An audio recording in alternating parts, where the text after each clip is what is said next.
My name is Howard Sublet. I'm the Chief Product Owner for the Scrum Alliance. For the Scrum Alliance. I thought I heard a cheer. Okay, that's much better. Thank you. Some of you are like, what are we cheering for? I don't get it.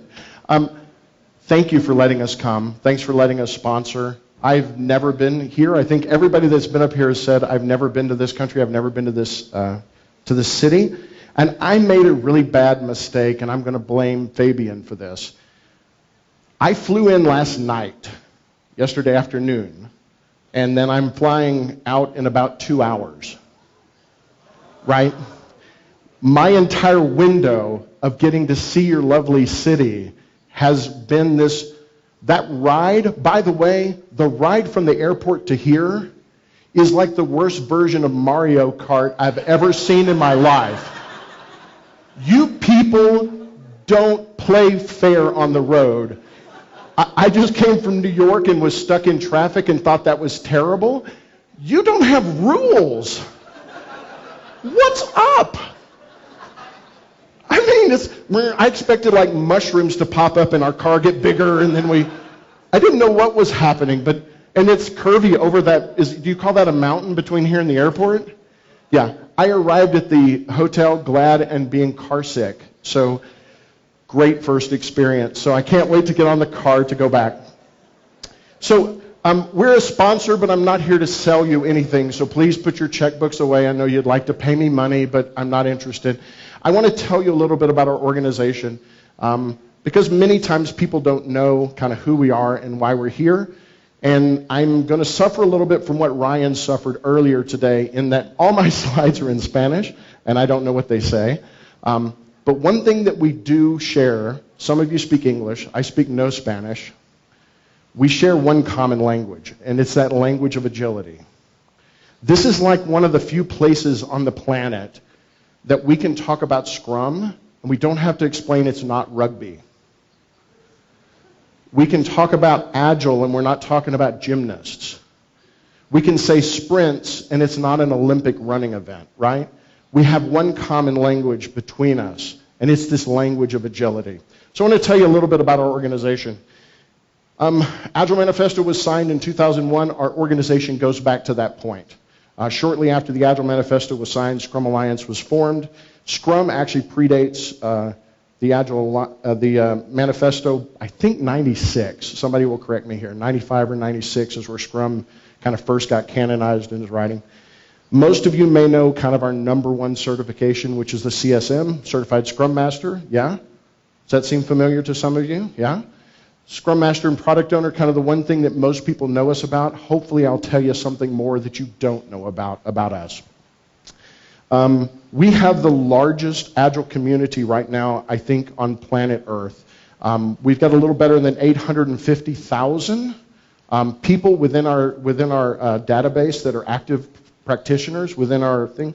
And we've just passed 1.1 million certifications in January, okay?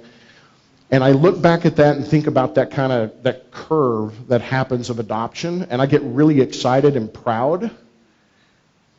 And then I think about that there are 3 billion people working right now in the world of work, and realize how far we have to go.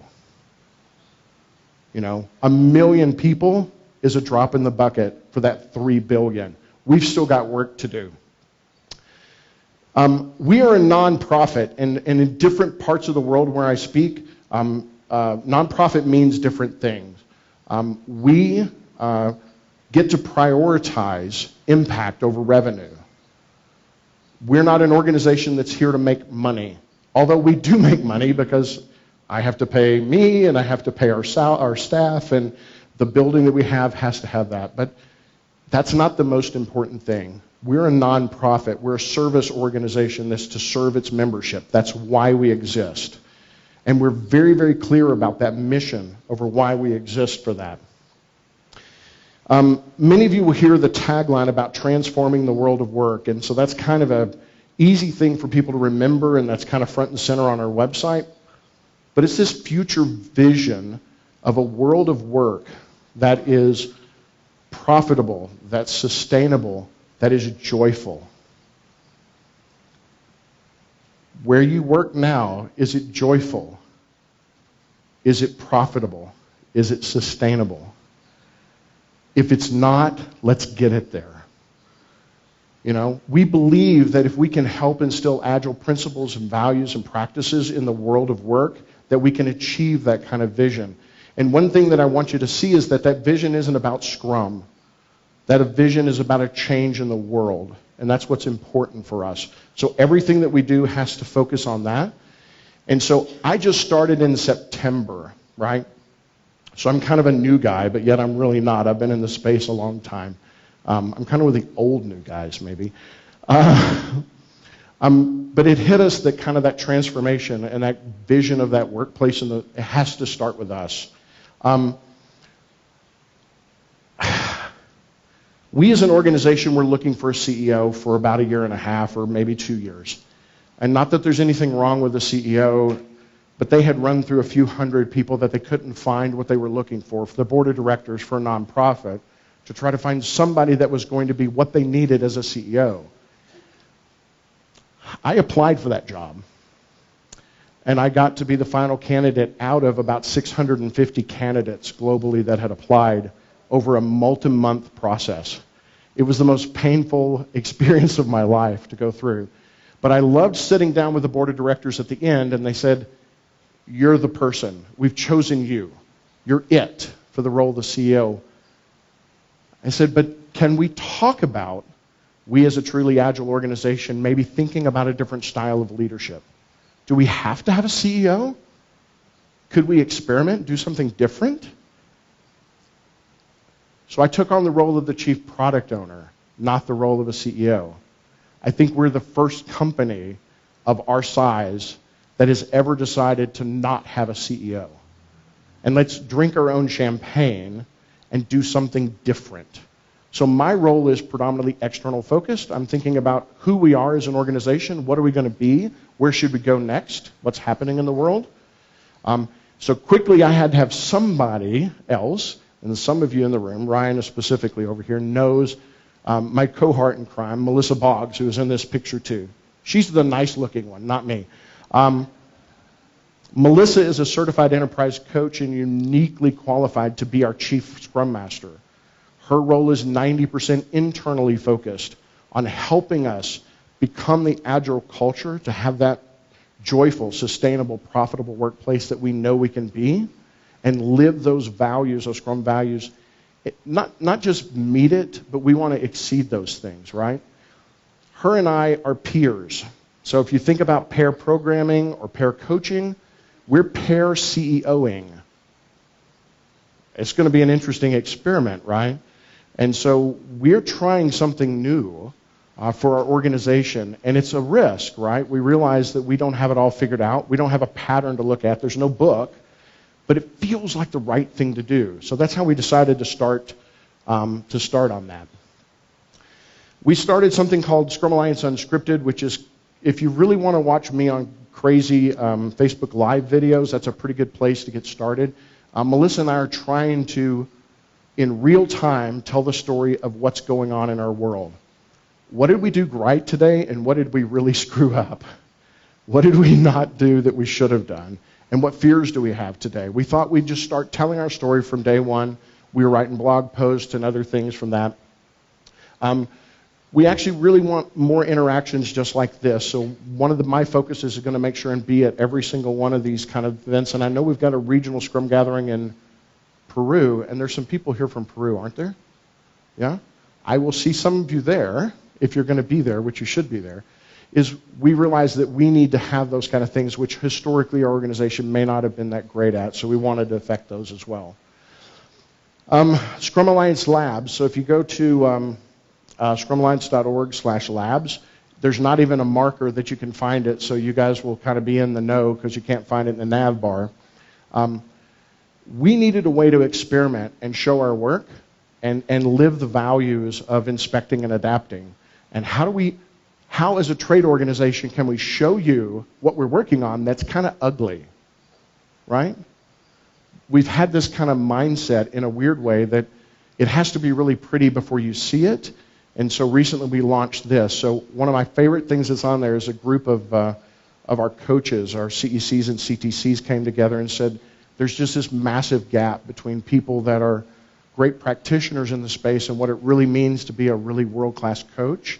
And so they created 80 little 2 to 3 minute videos of all the skill set that you're going to need through phase 1 to help become a coach. And it's free, right? We launched it kind of subversively. We didn't tell anybody about it. It's just been word of mouth. Almost 900 people have gone through all 80 videos at this point in time in just a few weeks. Phase 2 is coming. Phase 3 is coming. And it's a free learning offering for us. This is something that's crazy important for me. I see the world as a world of abundance. It's a big world. I don't see competitors in the space. I see interesting people doing interesting things. So we as an organization are working really hard to shake hands and build bridges instead of build walls. So I think in the coming few months, you're going to see some really interesting alliances that the Scrum Alliance has. I think maybe putting the word alliance back in Scrum Alliance is a good thing. I may need to trademark that.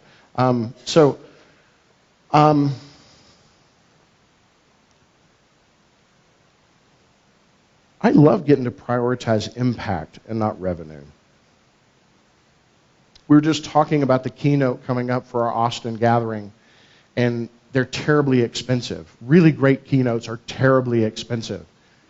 But think about the impact really, really great keynotes can be and how they can change the dynamics of the entire event. And so we're going to prioritize the impact over the potential revenue that we may have in an event and do the right thing for the right missional reason. Do you realize you're part of history, by the way? You in this room, you're here for a reason. You're the crazy ones. You really are. You're the people that look at the current way that you work and kind of go, there's a better way. I can help change it, right? You're the ones that are you're the one fish going upstream, right? Trying to be a little bit antagonistic against kind of a corporate structure sometimes, right? You're the crazy ones. We're the history makers. This movement is the history makers. I have this crazy vision of, I remember when my kids were younger and they were reading about the Industrial Revolution. They were reading about how we went from an agrarian society of being farmers to working in factories, and how companies like Ford Motor Company just revolutionized things. I am convinced, beyond every thread of my being, that my great-great-grandchildren will read about this time. Will read about the changes that you made. Will read about the changes that we as an organization have played some part in. And they talk about this paradigm shift of changing the world of work, because we were in an industrial society, and now we're in an agile society. We're different now. This will be something that's written in future history books, and it's because of all of you choosing to be here and do this kind of crazy-making stuff. We are a community, and there's ways for you to get connected to us, easy ways, and some a little harder, but you know what? It's worth it. It's worth it. Let's just say that. I think we're kind of cool.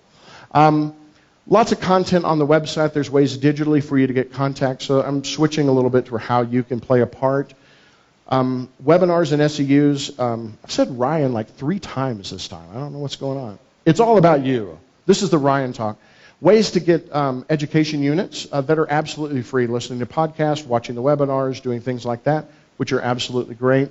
And then actually being able to connect with our leaders in the space. So I was just talking with Rose, and she's sitting some here, about next year's event and how the network we have with nearly 850,000 members, we've got some world-class trainers and coaches and people in the space that are native Spanish speakers from other parts of the world. That might be a better move for you all to have, instead of somebody like me that you're having to do this weird translation business. So we have a great way to connect with all of those. Events. If you've never made it to a global Scrum gathering, you ought to try one time in your life. I know that it's a long ways and I know it's expensive, but there's something about being in a room with a few thousand Agilists, world-class keynotes. It's just an amazing experience. The next one's coming up in Austin, Texas, which is going to be a lot of fun. Our keynote there is, let's just say you've all read their books and probably watched the videos, but I can't quite tell you who it is just yet. But you're going to be amazed. Vienna is coming up in October. Maybe a little harder for you to get to, but maybe one heck of a vacation for you if you want to go to Vienna.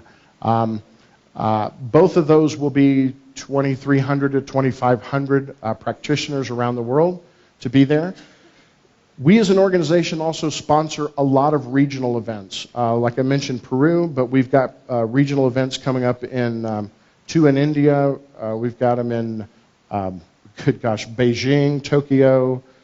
Name a major city, and we've spent money to help people come together. On top of that, we sponsor about 90 to 100 events that are just like this that aren't anything to do with revenue, right? When we help provide funding, it helps the people that are organizing this to be able to go ahead and book the venue, pay for some advertising and stuff without the risk of losing their own personal checkbooks, because they don't have a bunch of money to use. I've got some money to spend. User groups. There's one here in Bogota, right? And you've got about 881 members. We also sponsor a little better than 400 of them around the world that are pretty easy to get to for you. So if there's not one in Medellín, if there's not one in Peru, whoever my Peru people were, or wherever you're at, let us know. Let us know how we can help fund and start and give you the things that you need to bring people together every month to be able to learn from each other. We kind of prioritize face-to-face. The other way to connect really is this certification ladder. So most of you kind of know the CSMs and the CSPOs, but I want to tell you a little bit about this side of it. This one on the top is a certified team coach, and the other one is a certified enterprise coach. If you're in the midst of any organizational transformation and you're moving from the way you used to work to something in the future, right? That joyful, profitable, sustainable workplace, you need people like that to help guide that, right? You need people like that to guide that. These are people that are not just, they haven't just taken a course. These are really world-class transformation coaches. If you're a great coach, this should be your target destination to be one of our guides. Because the world is going to be looking for great people. Right now, I just looked in the States. I have no clue what it is here. I looked just before I came. There are over 10,000 open jobs for Agile coaches in the United States right now. And about 30% of those job openings were for 5 or more coaches. You're all going, let's move to the States, we'll be a coach. I have the feeling the need is pretty similar here as well. Great Agile coaches are in desperate need now. So I'd like for you to focus on that. All right, I don't want to get between you and a cold beer. It's the end of the day, and I know you're tired. There's a cerveza in my future and an airplane ride and a Mario Kart car ride to get to the airport, which is a little terrifying. So I've got a couple of hours before I have to go. I would love to come say hi to you. I have a personal mantra of mine that strangers are just friends that I've yet to meet. So it was important for me to come look at you face to face and say hi and tell you that we as an organization care about you and your learning journey. Again, thank you very much.